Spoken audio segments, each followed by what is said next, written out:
Welcome to our session on navigating follow-up reports and visits. We will begin with our presentation shortly. In the meantime, I'd like to call your attention to this disclaimer. Please note that this presentation is being recorded and a link to the recording will be sent to you along with a link to the PowerPoint and evaluation survey within a week. We ask that you not make your own recording or otherwise reproduce this presentation. To request permission to share the recording once you receive access to it, please email us at president@msche.org. Please also note that the information provided in this presentation is general in nature. You should rely on your institution's appointed Vice President, Liaison, and other Middle States staff members for specific information that is relevant to your institution. One more thing, the link in the chat box is for you to access the PDF of the PowerPoint. Please be aware that this presentation will be recorded. Approximately 1 week from now, viewers will receive an email with a link to the recording and a PDF of the PowerPoint slides for your own personal use. You will also receive a survey, which we hope you will complete and submit so that we can improve our webinars. The contributors for this session are Dr. Melissa Harden, Vice President for Institutional Field Relations, and myself, Dr. Terrence Peavy, also Vice President for Field Relations. We're grateful to our colleague, Victoria Clark, who is behind the scenes managing the event. I'll get us started, and then Dr. Harden and I will take turns presenting. We will, of course, pause to give you an opportunity to ask questions. To facilitate receiving questions, we will use the Q&A option provided in the participant panel.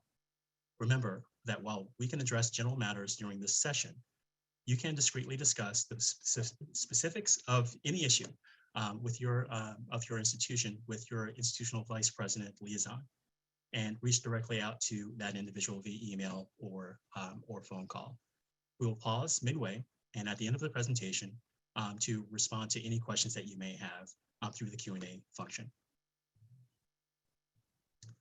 By the end of the session, we expect that you'll be able to follow the following learning goals.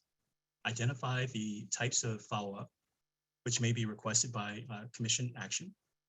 Identify reporting requirements included on the commission accreditation action.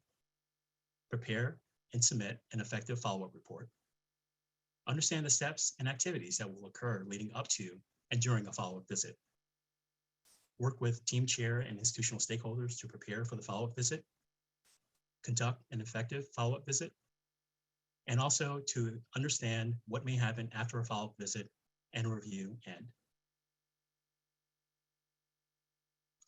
You're all familiar with the accreditation review cycle for institutions seeking reaffirmation. It follows a predictable 8-year cycle with several sequential steps in between. Here, I'm referring to the annual institution update, AIU, by which all institutions submit information and updates on an annual basis. And the midpoint peer review, the MPPR, which also occurs within the middle of a cycle.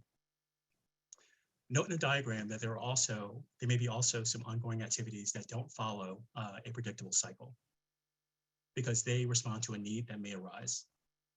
These are matters of follow-up, which we're focusing on today.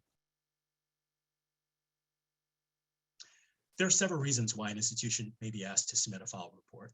Here they are. Your institution is found to be out of compliance. Your institution was reaffirmed after a non-compliance action, and this is the next step. In monitoring activities such as an AIU or MPPR or self-study evaluation, identified areas of concern that need to be addressed. Some other concern raised, such as through a media report, that might have an impact on compliance. Follow-up can be required for any of the standards or requirements of affiliation, but the bolded standards shown here are what we find to be the most common reasons for requesting a follow-up report. Those are Standard 5, Educational Effectiveness Assessment, and Standard 6, Planning, Resources, and Institutional Improvement. Here, you will find in red the requirements of affiliation that most often require follow-up. Requirement of Affiliation 8, which is Systematic Evaluation of all programs. Requirement of Affiliation 9, Programs characterized by rigor, coherence, and assessment. Requirements of Affiliation 10, Integrated institutional planning. And requirements of Affiliation 11, resources adequate to support educational purposes/programs, and to ensure financial stability. Now, I'd like to review with you the various types of follow-up reports, starting with the SIR or the Supplemental Information Report. An SIR is requested when an institution is found to be in compliance, but the Commission needs further evidence that the institution is carrying out activities that are planned or newly implemented. A focus report is requested when a serious concern about compliance arises from the midpoint peer review. A focus report is always accompanied by a focus team visit. The purpose of this visit is to verify information provided in the focus report. The visit is conducted by peer evaluators, and the Commission staff liaison may accompany the team.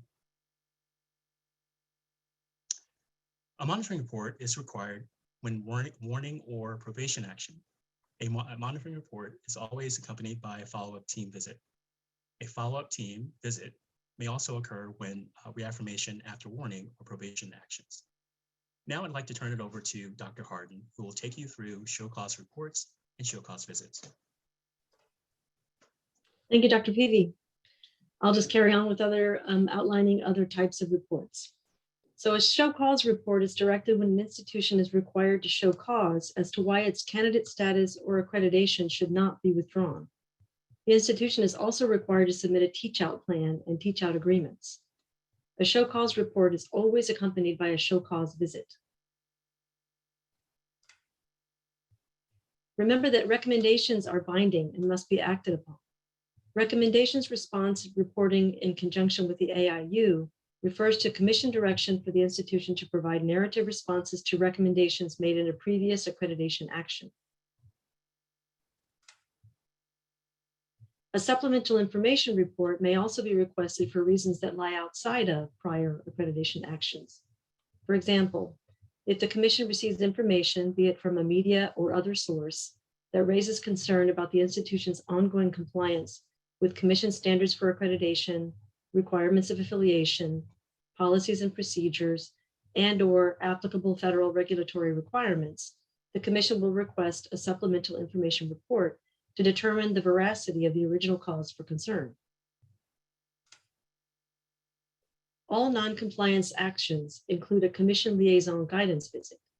These visits serve to help the institution understand Middle States expectations and provide guidance to respond effectively to the Commission action.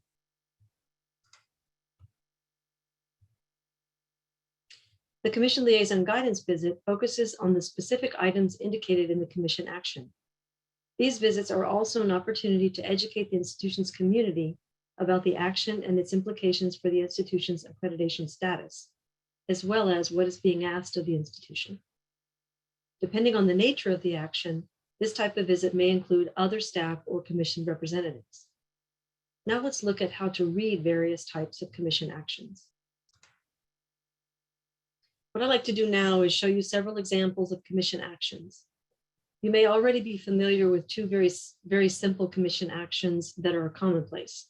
One is to reaffirm accreditation, and the other is the next evaluation visit is scheduled for plus a date.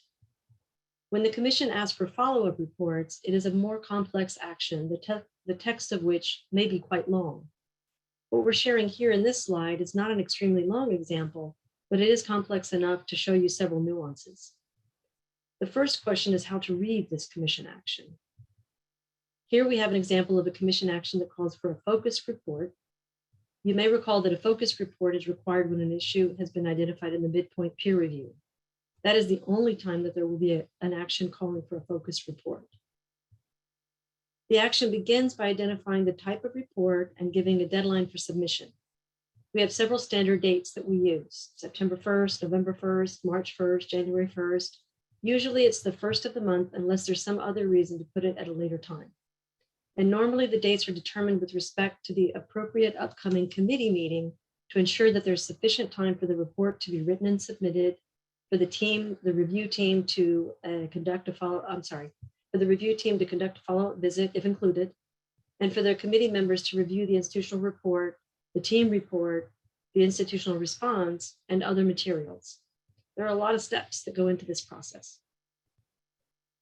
Be aware that in every Commission action that is asking for a report, It will indicate what is being requested based on the standardized recommendations and requirements document that is publicly available on the Commission website under MSCHE, peer evaluators, and resources. You can go there and see those examples. Notice in this example that the institution is asked to provide further evidence of, quote, improvement of key indicators of student success, including retention and graduation rates, unquote. That's related to standard 4, support of the student experience. So the action language is designed to point the institution to the specific areas of concern in the standard. And these are usually closely related to a particular criterion within the standard. So you'll want to open the standards for accreditation and requirements of affiliation document to find those details. The next type of evidence requested is, quote, published information regarding student achievement, including student outcome measures, unquote. And there's a reference here to both standard 4 and public disclosures, policy, and procedures, which requires that you as an institution publish information on student achievement. Next, notice that item 3 refers to a different standard altogether, standard 6, planning, resources, and institutional improvement. So there are 2 standards cited in this action with several related items. Finally, notice that this action also directs a focus team visit following submission of the focus report. So the report submission deadline will be sooner in order to allow time to schedule a visit. Depending on the type of follow-up, the end of the action language will indicate that a team visit will or may be directed. However, in the case of focus reports, like we see here, a team visit is always mandated. There are other items that may be incorporated or included in action language, but these are the elements where we want to focus your attention.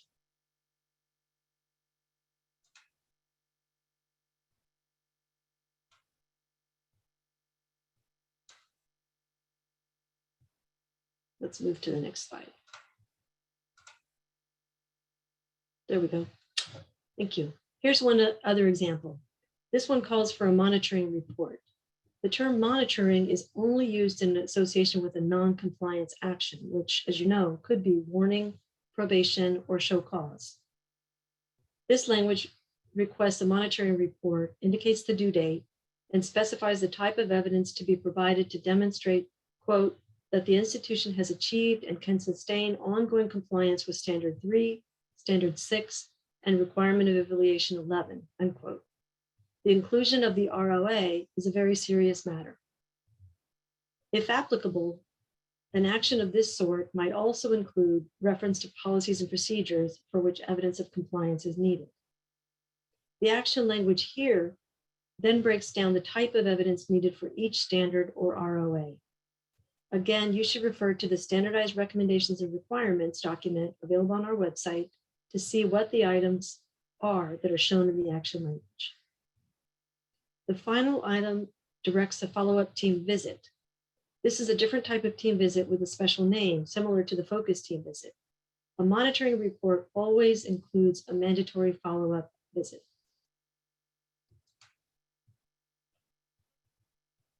This example is a little different in that it calls for a recommendations response in conjunction with the annual institutional update, or AIU. The specific items mentioned both happen to be related to standard 6, planning, resources, and institutional improvement. This one may result from a self-study where the institution's accreditation is reaffirmed. However, the evaluation process identified concerns for ongoing compliance in certain areas, so more information is needed. This request specifies the time period during which the information must be provided each year, that is, for 3 to 4 years. Remember that our 8-year accreditation cycle includes yearly reporting through the AIU and reporting at the halfway mark in the MPPR. In this example, the reporting is to take place during the period leading up to the next self-study evaluation visit, so the action likely occurred shortly after the midpoint peer review. Alternatively, this commission action could say that the reporting should take place prior to the midpoint peer review, indicating that the action is the result of the most recent self-study evaluation. These types of actions tend to occur in between these 2 major milestones, which bookend the 8-year evaluation process. The type of action shown here is totally different than the ones we've seen previously. This one calls for an out-of-cycle supplemental information report. That does not result from a regular accreditation cycle activity, such as self-study, AIU, or MPPR. Rather, this type of action arises when there are reports in the media or from your state or some other authority that there may be an issue, maybe there's an ongoing investigation of some sort, or other indications that cause concern about compliance. In these cases, you may find this unusual wording stating that, quote, staff acted on behalf of the commission, unquote. This means that a letter from your commission liaison, your designated vice president for institutional field relations, will go to the CEO and the ALO of the institution. The letter will include more details. This is one case in which the commission action does not call out in the public action posted on the Middle States website the specific area of concern involved. This language simply states that staff has acted on behalf of the commission, that a report has been requested and a deadline set, as well as a particular standard or requirement of affiliation the matter is regarding. It does not refer to any specific criteria because information has not yet been received or evaluated to make such a determination, if at all.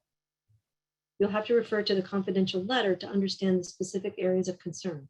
And of course, this is another case where you would want to be in touch with your vice president liaison to discuss, what does this mean? What is this action about? Or what is expected of you?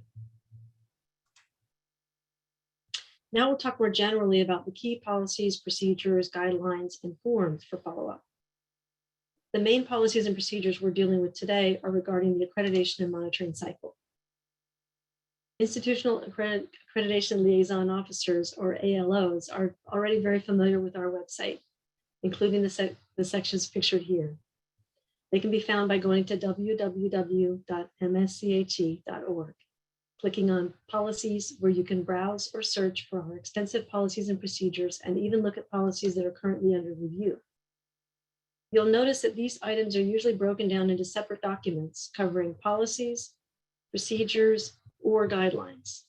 Be sure to use the search function to find all related items of interest. For example, if you enter follow-up in the search bar, you'll find the policies, procedures, and guidelines, along with related forms that the review team uses when it prepares its team report. The latter can be very helpful when you target your efforts because you'll understand better what the team is using in its reporting. Now we'll take a look at how to submit responses to those specific recommendations, one of the examples that we shared earlier. As mentioned previously, an institution can be asked to provide follow-up as a result of and/or in conjunction with one of the periodic accreditation activities, such as the annual AIU, the mid-cycle MPPR, or the 8-year self-study evaluation process. When recommendations related to specific standards or requirements of affiliation are made, the institution is asked to provide a brief narrative update on their progress in responding to those recommendations through one of these activities. This is the institution's opportunity to highlight recent achievements, outcomes, action plans, results, or trends. The institution enters its responses in the Middle States portal. Note that responses provided in this format are limited to a certain number of characters. Note also that this type of response does not require or allow evidence or hyperlinks to be included. The focus here is simply on the narrative response. These responses are then reviewed by peer evaluators as part of the next accreditation activity. The annual responses are designed to be iterative. Think of it as a form of regular check-in on the institution's progress. Depending on the interval in the institution's progress, there may be more or less to report at any given point. But the goal is to respond fully to the recommendations by the end of the cycle to demonstrate progress. Dr. Peavy will now go into more detail about the follow-up report. But first, let's pause to see if we have questions that we can answer in the chat, in the Q&A function before we move on.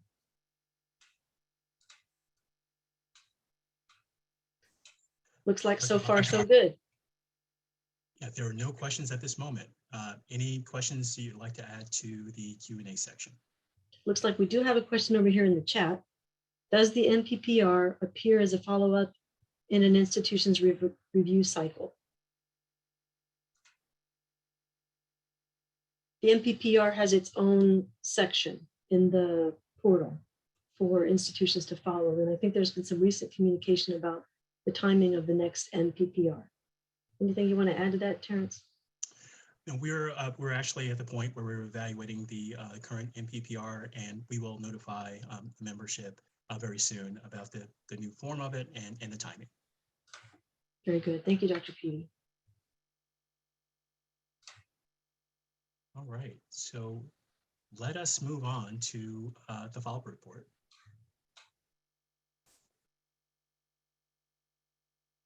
This is a question that we get quite often. Do I need to address all of the criteria and the standards cited by the commission action?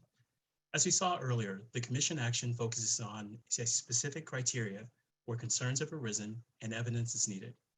When it is a monitoring report, the institution has been found in noncompliance with the whole standard, even if the specific things that we want you to emphasize. So you need to demonstrate compliance with the entire standard. As we've said in other trainings, you know that the standard has a statement up top, followed by a number of criteria.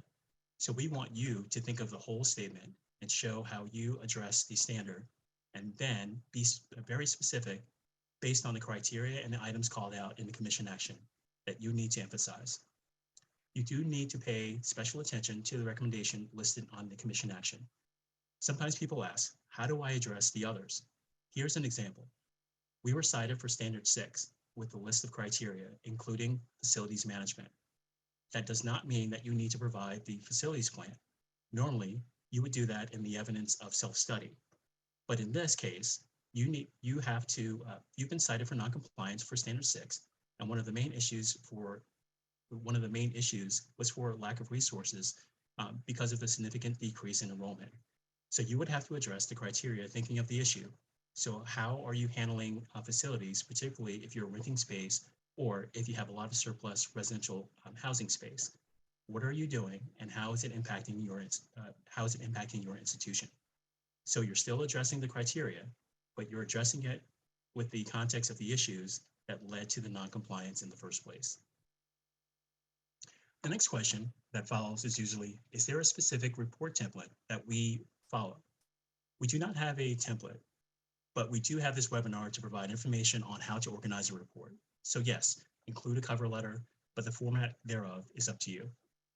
You should provide an introduction citing verbatim the commission action that led to the submission of the report, and then provide context of the institution up to 5 pages. Then we would want you to write a substantive narrative and analysis of how you think you are in compliance. 10 pages maximum per requirement of affiliation, accreditation standard, and another issue, I should say. So even if there are multiple criteria cited with any particular standard, you should limit that entire section to 10 pages since it all follows under the same standard. But remember that requirements of affiliation are closely related to the standards, so you may choose to address them together in that case. Then you can use up to 5 pages for the conclusion, and you would include evidence that you would upload to the portal. If it's a monitoring report, you would see a place in the online portal to upload the evidence for the standard in question. You would only be able to upload information for that specific standard cited in the action. However, there's an exception. For out-of-cycle SIRs, supplemental information reports, the ones that the action language begins with, quote, staff acted on behalf of commission, close quote, there's no evidence inventory. Instead, you would attach appendices to your report. We request that the report of this kind not exceed 100 pages in total. You can use the attachment feature in Adobe to attach the evidence in the report file. We also ask that you include a table of contents so that we can easily see the evidence included in the appendices. Here are some things that your follow-up report should accomplish. Essentially, the same that of a self-study report should achieve, let me start from the beginning. Here are some things that your follow-up report should accomplish. Essentially, the same that a self-study should achieve. Focus on what you're doing and not what you hope to do in the future. Include systematic evidence, demonstrate consistency across all levels, modalities, and locations. Be sure to read the standard to show consistency across the institution. The future should only be used in terms of sustainability. Emphasize what you have already implemented. What we mean by structures to ensure sustainability is who is responsible for doing this over time. Do you have an assessment office or committee? Do you engage in professional development for faculty? How do you ensure ongoing engagement? Addressing all items in the commission action. Do the analysis. Do not make the review team do the analysis for you. Providing raw data is not helpful. It is only useful to show its meaningfulness in the context in which it acquires meaning. Use the future when talking about next steps to sustain compliance. What type of evidence is useful? Provide evidence of what you say you will do and how you're going to do it in an ongoing and sustained way. Show how it documents your decisions and actions and how they are informed. Be sure to label the evidence in a way that makes it easily found by either a hyperlink or clear title that supports the narrative. For a report on assessment, we want to see who's doing what. What's the composition of the committee? Is there a charge? Committee reports or minutes? To whom does the committee report? Give information to support the narrative. Rules of thumb, focus on the past and the present and not the future, unless addressing sustainability. Choose your examples wisely. What did you learn? What's the plan? So I think in closing, just to kind of put some bullet points down here, honesty is the best policy. Remember standard 2, ethics and integrity. And if there is a problem, be open and transparent and explain why. Respect your peer reviewers and the time and their attention. Avoid data dumps. Be thoughtful and strategic about how your information is shared with the group. Please make the report very easy to follow. And again, the fourth bullet point kind of reiterates what we've said in the previous 3. It's just really being smart about how the information is shared and making sure that the team has the ability to analyze it and not necessarily search for their answers. Now, I'd like to bring Dr. Harden back to the presentation where she will discuss uploading the report. Dr. Harden. Thank you. We're going to walk over here and take a look at how to upload that follow-up report. So as before, you'll log on to the portal and you'll go to reviews.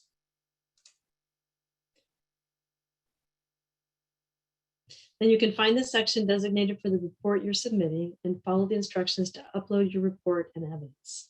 Don't forget to click the complete box when you're done.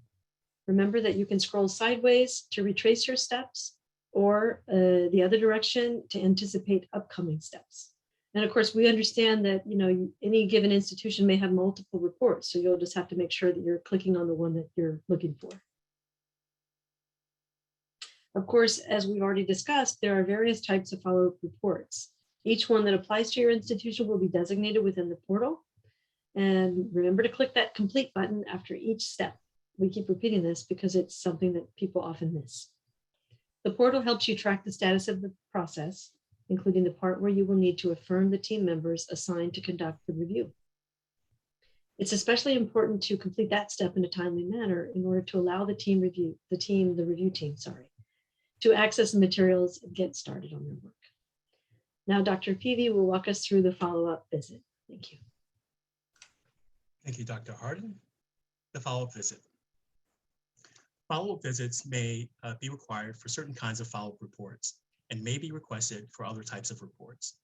We schedule the deadline to ensure that all of the steps can be completed in time for the related committee meeting, not the commission meeting, which is usually about a month before the committee meeting. The team may request additional information before or during the team visit. The team may request evidence during an in-person visit, and the institution has up to 7 days to provide it. But you want to provide what you can in advance. Sometimes you can provide materials in person, and then then follow up with a virtual submission. For now, all visits are virtual, so all materials can be submitted online. Here is where we mention the submission of materials after the visit, when they really only happen when the visit takes place. We do not recommend that you email documents to the team, but rather upload the materials to the portal under the section for additional documents. The team will tell you if they want anything else. You, as the institution, are responsible for uploading what is requested. We assign the team in accordance to our policies. The number of team members is no less than 2, but it may be more depending on the number of standards at issue. For example, if you're cited for standard 6, it is usually a financial officer who is assigned to that standard. Or if you're cited for standard 3, it is usually a faculty member. If you're cited for standard 4, it will be an expert in student affairs, etc. And for follow-up teams, usually the vice president liaison will accompany the team in support of the institution and the team. This means day 1 of interviews, and the next morning is for the oral report in terms of the layout of the days. Your vice president liaison will contact you and say that these are the dates that we're considering. Usually the vice president coordinates coordinates with the institution, and then the vice president finds a team chair and members, and the date is finalized. Peer evaluators interview campus constituencies according to the issues cited. For example, standard 2 is for Title IX policies and procedures. They would want to speak to the Title IX coordinator. If cited for standard 4, they would want to meet with the registrar, admissions, support services, etc., and not individuals associated with other matters. Visits serve to confirm and verify what institutions claim in their follow-up report. Please note that this is not a social call, and no social events are expected or allowed. The day 1 visit starts with meeting with the president or the CEO, also with governing boards, especially if cited for standard 7. As many representatives as possible from the governing board is expected. It's okay to have governing board members join remotely if they're not local. Now that we're all doing virtual visits, then it's definitely nearly everyone has the ability, based on their own schedule, to join virtually. Depending on the standard, the team may meet with different individuals and groups. That evening is usually when the team puts together the report. And on the second day, the team meets with the CEO or president and gives them kind of a preview of the oral report. Following that meeting, the oral report is given to the public. The institution decides who is invited to the oral report, and we hope that you invite as many people as possible, and certainly the key individuals. Don't underestimate the value of the institutional response. Take it seriously. It is the due process mechanism. It is your last chance to give your side of the story. It should be brief, targeted, and useful. It is not to correct what the team has concluded. It is your chance to say why you think you're in compliance and how you're responding. It is also an opportunity to acknowledge the expertise of the team, to thank them for their work. It is not an opportunity to provide additional documentation. It is too late for that, and it won't be accepted now. But if something new happened in a few days since the visit, you may include that, but that's only after the team has left.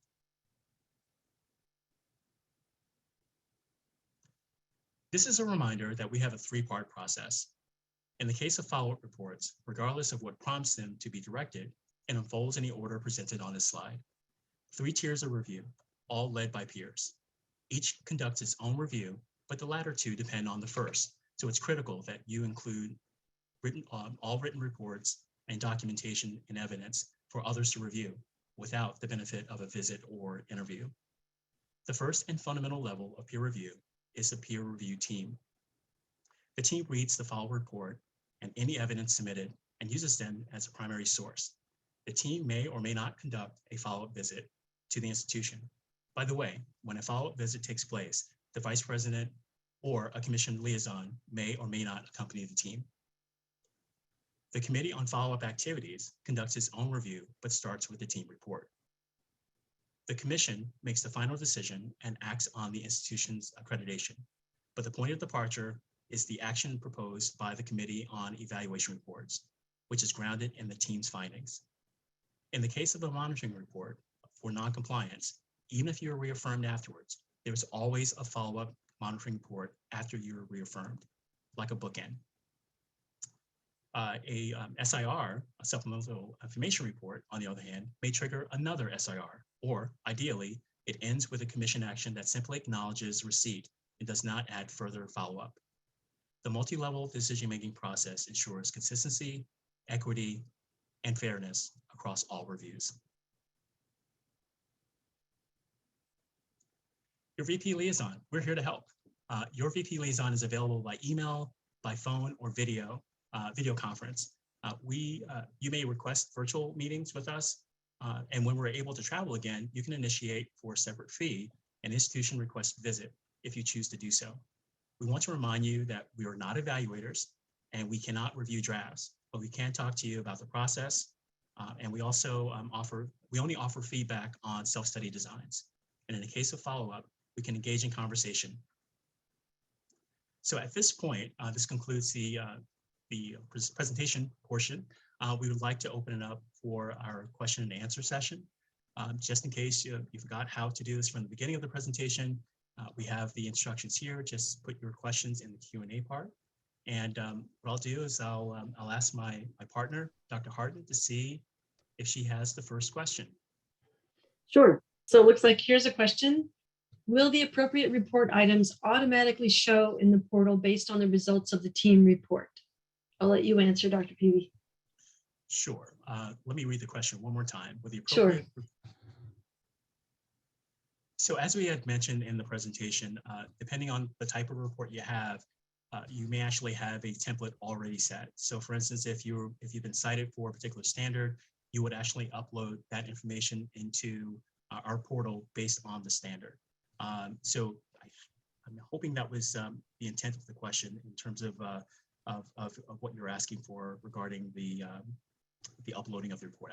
I believe that's the answer. Just trying to understand the question a little bit more. May I add to your answer a little? Sure. The report items will be included in the portal for a monitoring report, not for a supplemental information report. So for a monitoring report, you will see in the portal that there's a place for you to upload the report, and then there is for you a place to upload the evidence related to the particular standards. So if you are asked to report on standard 2, you will see standard 2 and the various criteria. If you're asked to report on standard 5, you will see standard 5 and the corresponding criteria, but you will not see standards 1, 3, 4, etc. You will only see the ones for which the commission action is requesting an actual report. Thank you. Okay. Looks like another question. I'll take it. Supposing you make a mistake and upload a wrong report, can you delete the old one and upload the right one? The first step is really to reach out to support, because sometimes there are technical issues that prevent you from replacing a document with a new document. And so I would suggest that you reach out to support, but absolutely people make mistakes and we can work with you to remedy those mistakes. Thank you for asking. I need to clarify that answer. Okay. If I may. You cannot upload another report, the report itself.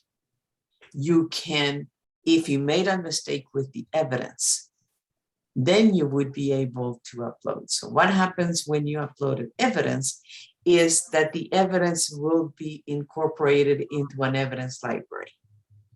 And so let's assume that you uploaded something into evidence, but you decided that there's a better piece of evidence that tells the story than the one that you had already uploaded.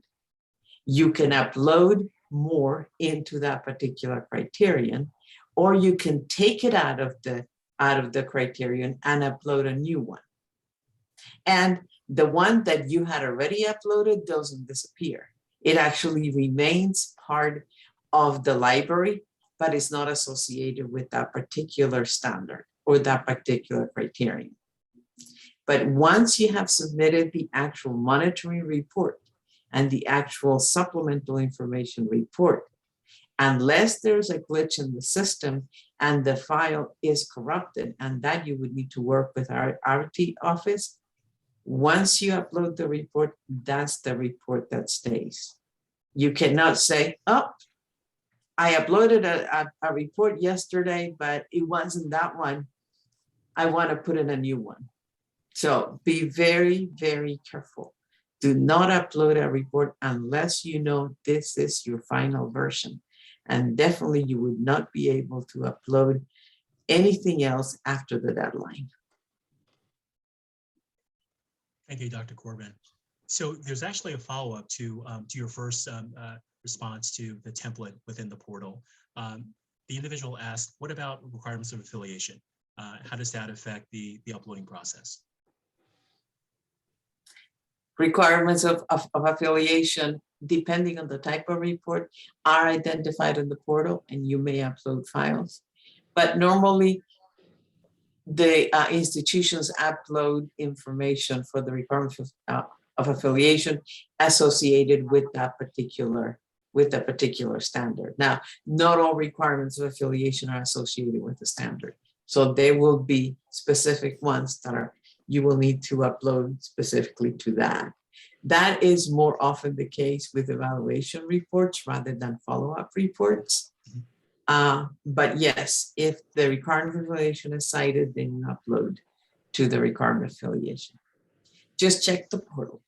Check the portal, check that particular review, and you will see. All right, thank you. Here's another question that I think is important in terms of, sometimes it might not be readily apparent what is the reason for the timing of a particular action and the reporting on the action. So the question is, can you please discuss how the timeline for report submission is determined? In other words, if there's a quick turnaround on a supplemental report requested, for example, is that meaningfully related to some conversation that was had at a commission meeting? So I think there are a number of factors that go into why a particular timeline is established, but I would, start by saying that they're always established with a view to what is the time allotted that's sufficient and in keeping with policies and procedures, standard operating procedures, and resources available to take the matter through to completion. So there's a standard set of, factors that determine that kind of a process. Anything you'd like to add, Dr. Peavy or Dr. Corbett? I would just say within the presentation, we also stated that there's also this administrative and organizational piece that we have to adhere to with regard to committee meetings and the process there too. So I just don't want that to get lost as well, in addition to, the salient comment that you added. Mm-hmm. Yes, we actually have some standard dates. So let me give you an example. If the, let's say the commission issued an action at the November-December meeting, and they want to, they want a monitoring report or a supplemental information report, and they want this report to be reviewed at the next commission meeting, which would be June. And so if that report includes a visit, if that review includes a visit, then we will give you a March 1 deadline for the visit. So there is time for the visit, for the report, all those things that Dr. Peavy was talking about. But there may be a report that does not include a visit, such as supplemental information report. So often that may be a March 1 or may even be an April 1 deadline. So it depending on the type of report. However, there is those out of cycle reports, and I think that's what your question was getting at. Those reports that have a very quick turnaround time. And those are usually out of cycle reports. Those we found out there is an investigation, we got a notification from the state agency, from the United States Department of Education, we found out through the media, we found that there are many different types of things. So if for any reason we're asking, and it has that staff acted on behalf, that may be a short turnaround time. And it may or may not be associated with the actual commission meeting. That staff acted on behalf will not have a visit associated with it. So we could ask for a 2-week turnaround time for that one, depending on what the issue is and depending on how concerned the commission is in terms of, are the students being served well? Is something happening at this institution? So sometimes it will have a month, 2 months or more. Sometimes it may be a quick turnaround time. The best person to talk to about this and ask why it was a short turnaround time is your VP liaison. That person who issued the letter on behalf of the commission, that person will explain to you why. And so whenever you get a letter like that, my first recommendation is get on the phone, ask for a video conference, talk to your VP liaison and ask what's behind this. Please help me figure out how I can respond to this letter.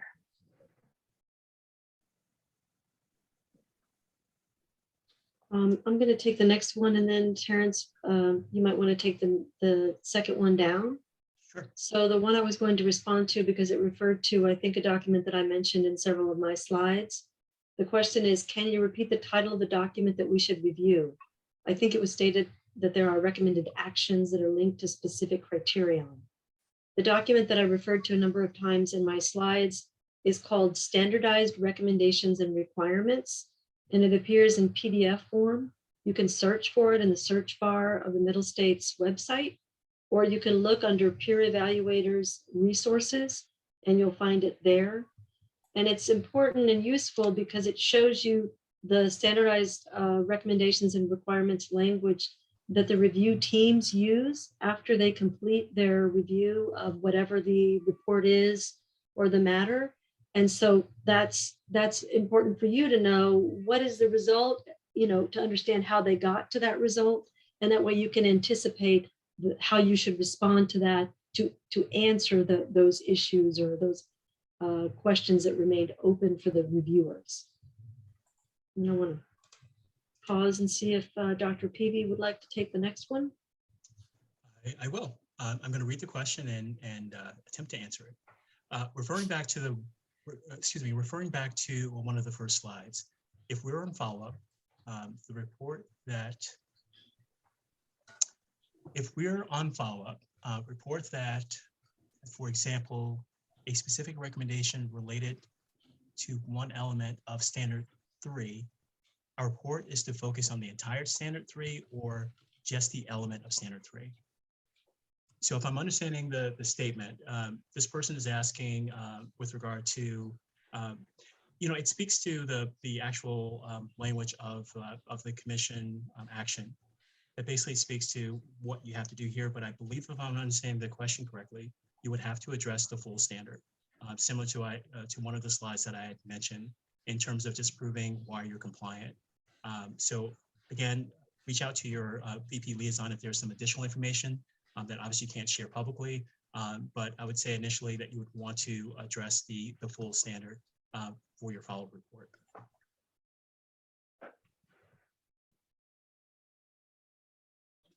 All right. Dr. Harden, do you have any other questions in the queue? No other questions, maybe one comment to make. Our presentation has really outlined all kinds of reporting, follow-up reports and procedures.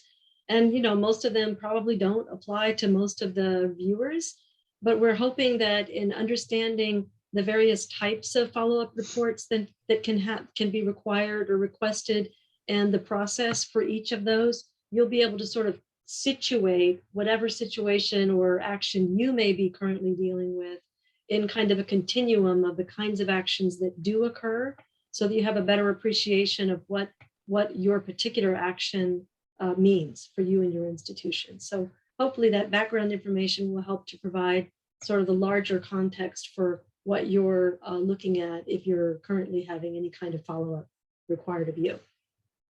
And again, the larger context hopefully gives you the baseline, but please pick up the phone or set up a meeting with your VP liaison to kind of get into the weeds a little bit more regarding your journey through the follow process. All right. I don't see any additional questions. And we have a few minutes left, so we'll give the audience some time to maybe add an additional question or two. Clock is ticking. I did put in the chat, in case you didn't notice, a link to that document that I mentioned a moment ago. And, you know, otherwise, even if you just go to the website and look at Peer Evaluator in the resources section, you'll see a number of other documents that may be relevant for whatever other activities that you're engaged in. And I think it's useful just to understand kind of what the teams work with, so you can see the other side of this process.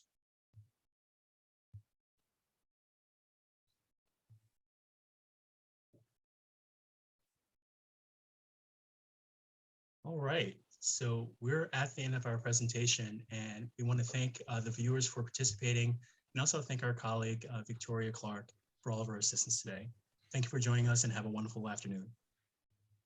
Thank you.